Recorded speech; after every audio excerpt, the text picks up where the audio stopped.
सिद्धि की शादी के बाद वो ससुराल चली जाती है। पीछे रह जाती है भाभी रानी। सिद्धि के ससुराल जाते ही भाभी कहती है, अरे वाह जी वाह, सारे कपड़े मेरे। हाय रे पैंट, अरे वाह वाह, मजा आ जाएगा।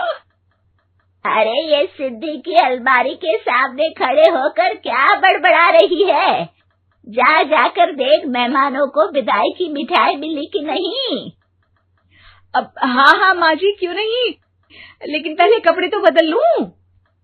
अब रानी आ जाती है सिद्धि के उन कपड़ों में जो वो ससुराल जाने से पहले घर छोड़ जाती है। अरे रानी, कुछ दिन रुक जाती। अरे ये तो सिद्धि बिटिया को मैंने ही दिया था, बड़ा ही फबता था उस पर, तुझ पर तो कुछ खास नहीं लग रहा। अब वो ना मेरे सारे कपड़े गीले थे तो सोचा पहन लूं। वैसे भी सिद्धि को कौन सा भी पुराने आउटडेटेड कपड़ों को पहनना है। वैसे भी ये सूट तो मैंने तभी पहना था, वैसे खास है भी नहीं ये। हाँ ठीक है, लेकिन ना मेरी सिद्धि पर तो जमता था। सारे मेहमान चले जाते हैं और सिद्धि ससुराल से मायके पहली बार आती है। ओह, अपना घर, अपना कमरा, अपनी अलमारी। ये बोलकर जैसे ही सिद्धि अलमारी खोलती है तो सामने उसके कपड़ों की जगह कुछ और ही रखा होता है। माँ, ओ माँ, जरा कमरे में तो आना। सास और रानी वहां पहुंच जाते हैं। रानी ने पहनी होती है सिद्धि की जींस और टी शर्ट। अरे भाभी, ये क्या? ये तो मेरी बड़ी ही महंगी टी शर्ट है, इसे आपने घर में क्यों पहनी है? अरे बहुत मिलती है दीदी ये चौक की मार्केट में, 150 में। ओ भाभी प्लीज, ये एरोपोस्टल है, 2000 की एक टी शर्ट। ओह, 2000 में तो दीदी 4 साड़ी आ जाए। अब क्या बोलूं भाभी, ये मेरी अलमारी में छोटू के कपड़े, तो मेरे कपड़े कहाँ हैं? मेरी अलमारी में? अब दीदी आपको कौन से पुराने कपड़े पहनने थे? माना भाभी, लेकिन मैं जब घर आती तो यही सब पहनती ना। अरे तुम तो बड़ी कंजूस हो दीदी। खैर, वक्त आता है जब सिद्धि ससुराल के लिए रवाना हो रही होती है।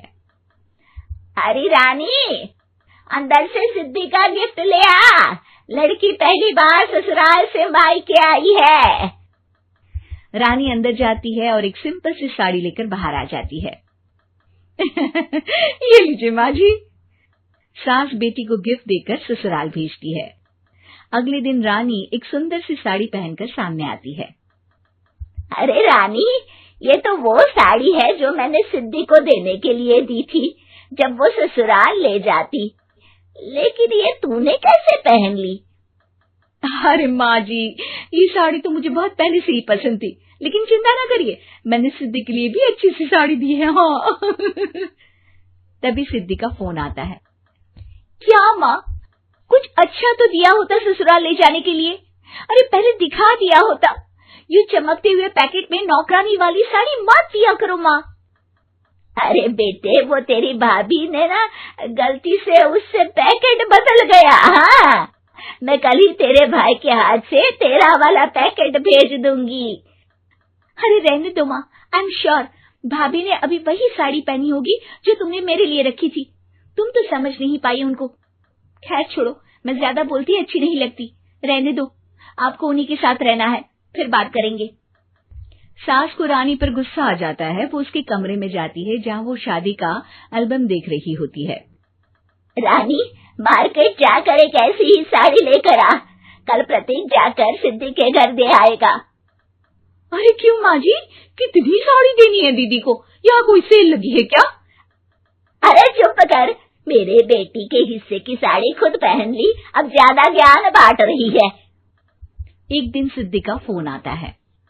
माँ, मेरी सास ने आप सबको खाने पर बुलाया है। सारे लोग सिद्धि के ससुराल पहुँचते हैं। खाना खाकर वो लोग निकल रहे होते हैं कि सिद्धि की सास सभी को गिफ्ट देती है। अरे बहन जी, बेटी के घर का खाना खा लिया, यही बहुत है जो आप ऊपर से गिफ्ट भी दे रही है। अरे बहन जी, आप भी कहाँ इन बातों पर विश्वास कर रही हैं। सास सभी को गिफ्ट देती है, लेकिन रानी को जो साड़ी देती है वो अजीब सी हरे रंग की लाल रंग के बड़ी छाप वाली होती है। अरे छी छी, ये कौन पहनेगा? सासू माँ को तो जरी वाली इतनी सुंदर और मेरे लिए ये नौकरानी वाली। अरे भाभी, दरअसल मैं जब भी घर आती थी आप वापसी में ऐसी ही साड़ी देती थी ना, तो माँ ने सोचा कि आपको आपकी पसंद की ही साड़ी क्यों ना दी जाए। बेचारी रानी, बोलती भी तो क्या।